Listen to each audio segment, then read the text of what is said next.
Sir, we welcome you on behalf of ICMEI. Sandeep मारवा जी ने आपको बहुत बहुत बधाइयाँ भेजी है, बहुत बहुत मुबारकबाद भेजा। अशोक त्यागी जी भी जो हमारे ICMEI के सेक्रेटरी जनरल है, और मैं बॉम्बे चैप्टर संभालता हूँ, मुंबई का जो बॉलीवुड का है ICMEI का, हम लोग देखते हैं। बट ये शुरुआत की है संदीप मारवा जी ने, मारवा स्टूडियो नोएडा से, दिल्ली से, और ये अवार्ड हम आपको देना चाहते हैं सर। अरे वाह वाह वाह वाह वाह वाह। This is Hindi cinema Ratna award for your outstanding achievements, for your contribution to the Hindi film industry. आप जो बरसों से लगे हुए हो, आज अनीस मजमी साहब ने जो मकाम पाया है, जो मेहनत की है, we salute you sir, we honour you, we acknowledge you. बहुत बहुत धन्यवाद।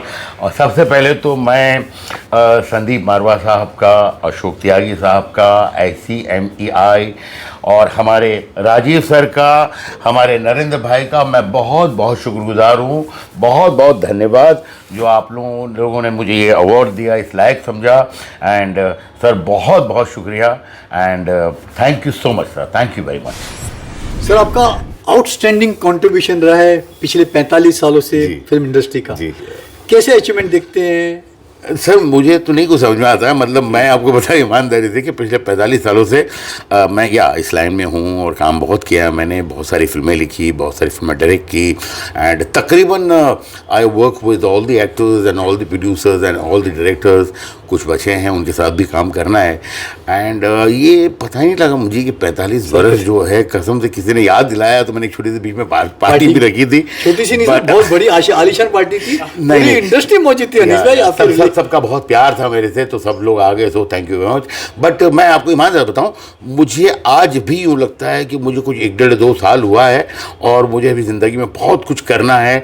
और जब भी मैं अपनी पिक्चरों को देखता हूँ और लोग जब मुझे बताते हैं, बोलते हैं और इतना पसंद करते हैं मेरी पिक्चरों को, तो मैं बस यही कोशिश करता हूँ कि यार ये जो एंटरटेनमेंट मैं कर रहा हूँ, जो काम थोड़ा बहुत मुझे आता है, मैं बस उसके अंदर थोड़ी महारत हासिल करूँ, थोड़ा सीखूँ, थोड़ा समझूं और बेहतर से बेहतर फिल्म बनाने की कोशिश करूं। तो बस ये हंसते गाते ही साल निकले हैं पूरे। बड़ा ये सफ़र खूबसूरत रहा मैं बोलूँगा, एंड इसमें बहुत सारे लोगों का कंट्रीब्यूशन है इस जगह जहाँ पे भी मैं पहुँचा हूँ आपकी दुआओं से। और अभी मुझे लगता है कि मेरा जो बेहतरीन काम है वो अभी इंशाल्लाह आगे आने वाला है। अभी मैं बनाने जा रहा हूँ नो एंट्री पार्ट 2, तो उसके लिए मैं गया हुआ था ग्रीस में जाके। मैं बोनी जी थे, मेरे कैमरामैन हमारे मनु जी थे, काफ़ी और लोग थे, उनके साथ मैं गया था। बड़ी खूबसूरत लोकेशंस देखी है, एंड आई फील कि एक अच्छी खूबसूरत फिल्म जो है मैं बनाने में कामयाब रहूँगा। एंड उसके अलावा भी आगे 2-3 पिक्चरों की मेरी स्क्रिप्टों पे काम चल रहा है, तो एक स्क्रिप्टें मेरे को बहुत एक्साइट कर रही है। और मैं एक वक्त में 3-4-5 स्क्रिप्ट पर काम करता हूँ, फिर मुझे लगता है एक स्क्रिप्ट खुद चिल्लाती नहीं अभी ज़्यादा मेरे पे काम करो, तो मैं उस पर काम करते रहता हूँ। एंड मेरा तो 24 घंटे जो है वो काम ही चलता रहता है। अनीस भाई, पिछले 3-4 सालों से OTT बहुत हावी है जी। ऐसे दौर में आपने 2 ब्लॉकबस्टर पिक्चर दी, भूल भुलैया 2, भूल भुलैया 3। तो OTT का आपको किस हद तक दबाव है अगली फिल्म के लिए? नहीं, OTT देखिए क्या है, जो तरक्की होती है उसको आप रोक नहीं सकते। OTT हमेशा रहेगा, और मुझे लगता है ये बहुत ही कमाल चीज़ है, इसलिए कि कितने लोगों को काम मिला है, कितने लोगों को पहचान मिली है, और आज जो कंटेंट बन रहा है, और कुछ तो इतने अच्छे कंटेंट है कि ऐसा लगता हूँ माय गॉड, आज कई चीज़ को देख के ये भी लगता है कि नहीं यार ये फिल्म नहीं बनती है, यही बनना चाहिए था। हाँ, आज शायद I was in my home in Lonavala for 13 months when this corona happened, and अगर मुझे लगता OTT नहीं होता तो मैं तो पागल हो जाता, क्योंकि मैंने इतने प्रोग्राम देखे और मैं तो फैन हो गया। मैंने बोला कितना अच्छा काम कर रहे हैं ये लोग। तो मुझे लगता है ये तो हमेशा अब रहेगा और धीरे धीरे इसकी तरक्की होगी। लेकिन ये भी मेरा मानना है कि OTT अपनी जगह रहेगा, फिल्म्स हमेशा अपनी जगह रहेगी। जो बड़े स्क्रीन के ऊपर फिल्म देखने का जो मजा है, एक जो कम्युनिटी व्यूइंग होती है कि सारे लोग बैठे हुए, उसका वो जादू जो है वो हमेशा रहेगा और उसको कोई पूरा नहीं कर सकता। बट OTT जो है, मैं भी कभी इंशाल्लाह, मतलब मैं सोच रहा हूँ मुझे भी करना है नए कुछ ऐसे सब्जेक्ट जो मैं शायद फिल्म नहीं बना सकूँ। I want to experiment. आज सब बड़े maker ji Sanjay Bansali, Tigmanshu Everybody is सारे doing. Everybody is doing. Everybody is doing. Stars are आपको भी ऑफर डेफिनेटली आने में आया होगा। कई आए जी हैं हाँ। लेकिन मैं मतलब आपको पता है सर कि मैं ऐसे नहीं आना चाह रहा हूँ। मैं आना चाह रहा हूँ कि मैं कोई ऐसी चीज़ बना सकूँ जहाँ लोगों को लगे कि अरे हाँ यार ये कमाल चीज़ है। तो उस पर काम चल रहा है, इंशाल्लाह भी सब ठीक हुआ तो उसमें भी करेंगे। लेकिन यस, OTT ने बहुत अच्छा टैलेंट दिया है इस देश को। कि वैसे फिल्में बॉक्स ऑफिस में नहीं चल रही हैं क्या, वो OTT वजह है मेन? देखिए क्या है सर कि पहले एक होता था कि फिल्म बहुत बड़ी हिट होती थी और बाद में कुछ फिल्में ऐसी होती थी कि जो एवरेज रहती थी और कुछ ही फिल्में वो नहीं चलती थी। अब वो जो कुछ एवरेज रहती थी वो ज़माना चला गया। या तो फिल्म हिट है या फिर फ्लॉप है, क्योंकि अभी लोगों के पास देखने के लिए इतना कुछ हो चुका है, बहुत कुछ है। तो आज अगर आप फिल्म बना रहे हैं तो ज़रूरी नहीं है कि आप बहुत बड़ी ग्रैंडर की पिक्चर बनाएंगे तो ही चलेगी। नहीं, आपको ये प्रॉमिस करना है ऑडियंस को कि नहीं यार this will be, you have to see in the theatre, and आप 2 महीने का 1 महीने का वेट नहीं करना चाहती ये पिक्चर और आपको देखनी है, तो वो जरूरी है कि बहुत स्पेशल वो एक आना है। कैसे आना है वो, चाहे बड़ी पिक्चर बना के आए, बहुत ग्रैंडर और स्पेशल इफेक्ट में आए, या आपकी कुछ कहानी इस तरह की हो जो आपको पता लग रहा है कि, और वो कहानी नहीं हो जो सिंपल सीधे अपने टीवी के लिए या OTT के लिए बन रही है। So you have to select those kind of subjects which is very now difficult. Score कम हो गया ना, लेकिन ऐसे एक एनिमल आती है, फिर एक जवान आती है, फिर एक भूल भुलैया, लेकिन बाकी जो 500 फिल्में और आती है वो रुल जाती है। कोई थिएटर में एक आदमी नहीं जाता है। पहले के दिनों में जब OTT नहीं था, भले वीडियो आ गई थी पायरेसी, मगर छोटी फिल्में सांस ले लेती थी। BNC क्लास में भी पैसे आ जाते थे, डिस्ट्रीब्यूटर इंस्टॉलमेंट भेजता था, सब कुछ मिले। आज डोंट यू थिंक प्रोड्यूसर पे पूरा बोझा आ गया? सर प्रोड्यूसर में बहुत बोझा है, और इसीलिए मुझे लगता है कि ये जो टेक्नीशियंस और डायरेक्टर और एक्टर्स और जितने लोग भी हैं उनका एक फ़र्ज़ भी है, न सिर्फ अपने आप के लिए कि भाई हमें अपने रिलेवेंट रहना है, बल्कि उस प्रोड्यूसर के लिए भी जो इतना बड़ा रिस्क ले रहा है कि you have to work very very hard.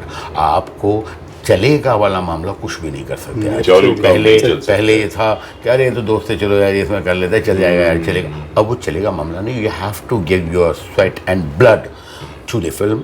आप जो लिख रहे हैं उसमें आपको लिखना पड़ेगा बहुत अच्छी तरह से, आपको जो कर रहे हैं उसमें बहुत कन्विक्शन के साथ शूट करना पड़ेगा।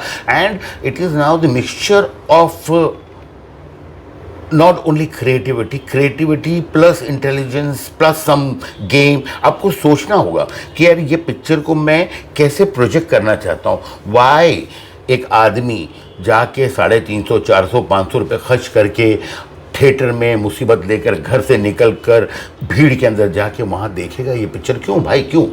तो वो you have to think, you have to work hard. Now multi layered हो गया है, जैसे पुष्पा 2, जैसे आपकी film, you have to make it larger and bigger and more magnificent. But in the long run, how do you see cinema houses, theatres का भविष्य क्या है? क्या लगता है आपको? OTT टेक ओवर कर रहा है बॉक्स ऑफिस को? देखिए सर, OTT मैंने आपको पहले भी बताया, नहीं दुश्मनी नहीं है सर, ये कंबाइन है, हाथ से हाथ मिला के ये सब चल रहे हैं। फिल्म लाइन के हमारे बहुत सारे एक्टर्स जैसे इसमें आए हैं, बहुत सारे डायरेक्टर्स आए हैं, वैसे ही वो लोग भी आज फिल्म लाइन में सब मिक्स हो गया है। अभी वो ऐसा नहीं रहा कि ये साउथ की पिक्चर है, ये इंडिया की पिक्चर है, ये बॉम्बे की पिक्चर है, ये टीवी है, ये एवरीथिंग। तो आपको सबके साथ मिलकर हाथ मिला के तरक्की को आप रोक नहीं सकते और नहीं रोकना चाहिए, आपके बस में नहीं है। तो आपको हर तरक्की को, जब पहले अपना VHS आया तो लोगों ने कहा था कि बस फ्यूचर ख़त्म हो गया, नहीं ऐसा नहीं हुआ। उसके बाद फिर कुछ और आया, टीवी आया, अरे नहीं सब हो जाएगा, अभी क्या सब टीवी नहीं, वो सब रिलेवेंट रहेंगे, सब साथ में चलेंगे सारे लोग। बट आपको बहुत अच्छी तरह मेहनत करनी पड़ेगी, पहले से कहीं ज्यादा। थिएटर का बिजनेस लेकिन सिकुड़ गया है, ये बहुत ज्यादा सिकुड़ गया है। लेकिन आप देखिए सर, आप देखिए ये बात भी कि आज जैसे फिल्में कुछ चली हैं, उनके जो फिगर्स आप देखेंगे जो चलती है वो फिगर जो पहले जो फिल्में चली है उससे भी कहीं ज्यादा है, बहुत कम सिक्सर, बहुत कम है, बहुत कम है। में फर्स्ट डे से सिक्सर मारना सर मैच में भी क्या है कि अच्छे से अच्छा बैट्समैन और अच्छे से अच्छी टीम जो है वो सिक्सर जो है वो 20 ओवर की मैच है तो उसमें आते ही आते ही वो 8 10 होते हैं, लेकिन बाकी फर्स्ट रन भी बराबर लेना पड़ता है, 2 और 3 भी लेना पड़ता है। तो वो आपको देखना पड़ेगा कि कौन सा बॉल ऐसा है जिसको आप तो you see good future for theatres, और you see theatres are going through a bleak period. आपको क्या लग रहा है? I am a very very optimistic person, तो मुझे तो आगे ये लगता है फ्यूचर उम्मीदें हैं। लेकिन यस, अगर आप कंपैरिजन करें पहले की फिल्में और अभी की फिल्मों में जो आप परसेंटेज बनाएं, तो ये परसेंटेज तो बहुत ज़्यादा घटा है। लोगों को बेसब्री से इंतजार है आपकी नो एंट्री 2 का। कब तक दर्शन कर पाएंगे? सर अभी कुछ कहना मुश्किल है। आप अप्रैल मई में शायद मई जून में शुरू करूंगा। कब तक प्लानिंग है अनीस भाई? थोड़ी मुश्किल पिक्चर है, थोड़ी मतलब बड़ी पिक्चर है, बहुत बड़ी तो इसकी शूटिंग करने में भी मुझे लगता है 6-8 महीने तो लगेंगे। जी हाँ। और उसके बाद फिर पोस्ट प्रोडक्शन ये वो, तो साल तो कहीं नहीं गया। अक्सर लोग डेट अनाउंस कर देते हैं रिलीज के साथ की। नहीं, अभी हमने कुछ किया नहीं है, अभी प्लानिंग करेंगे, देखते हैं क्या है क्या नहीं है। बट वो अनाउंस करो नहीं करो उससे क्या फर्क पड़ना है, इसलिए जिसको आना है, और वो आना भी चाहिए। इसलिए डेट जो है आप अनाउंस कर सकते हैं, लेकिन ये जरूरी नहीं कि जो डेट आपने अनाउंस की है, नहीं उसी दिन आप भी आएंगे, आप आएँ, लेकिन वो जरूरी नहीं कि वो आपकी डेट हो गई। और भी आजाद देश है, वो आ सकते हैं। तो आपके कंट्रोल में दूसरी फिल्में नहीं है, आपके कंट्रोल में सिर्फ वो फिल्म है जो आप बना रहे हैं। बस आप ऐसे ही बनाइए कि हाँ यार चलो आ जाते हैं, ठीक है, उसको आना है, क्या कर सकते हैं, और कोई रास्ते नहीं है सर। एक लंबा गैप लग गया अनीस भाई नो एंट्री पार्ट 2 आने के लिए। क्या वजह रही? मतलब सबसे पहले तो क्या है कि नो एंट्री 1 जब बनी, उसके बाद कोई सेकंड सब्जेक्ट समझ में आया नहीं। And no one was in hurry, neither Boney ji, neither me, and वो उसके बाद फिर मैं एक पिक्चर में बिजी हो गया जिसका नाम था वेलकम। अच्छा, फिर वेलकम के बाद I was busy in Singh is king, then Ready, and मेरा कंटिन्यूस काम चलता रहा, तो मेरा थोड़ा ध्यान भी कम था। लेकिन फिर जब बीच में लगा कि नहीं करना है, तो बैठ के बहुत सोचना चालू किया। 5-7 स्टोरियाँ बनाई सर। अच्छा, 5-7 बने? ओके।